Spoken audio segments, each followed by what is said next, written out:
Saudara, seorang pengendara sepeda motor di Deli Serdang, Sumatera Utara jadi korban jeratan kabel yang menjuntai di jalan.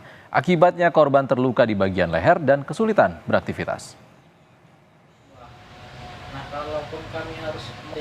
Lutfi Simanjuntak, warga Laudendang, Deli Serdang, Sumatera Utara, hanya bisa terbaring dan tidak bisa beraktivitas seperti biasanya.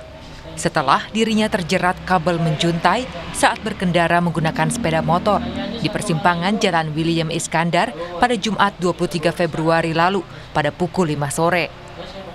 Peristiwa itu bermula saat Lutfi akan menjemput istrinya pulang kerja. Dan saat melintas di persimpangan jalan tersebut, tanpa sadar, Lutfi terjerat kabel yang menjuntai hingga menyebabkan dirinya terjatuh dengan luka parah di bagian leher.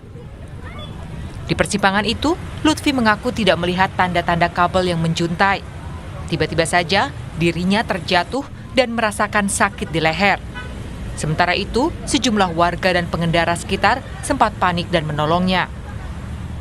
Lutfi mengunggah kejadian yang dialaminya di media sosial.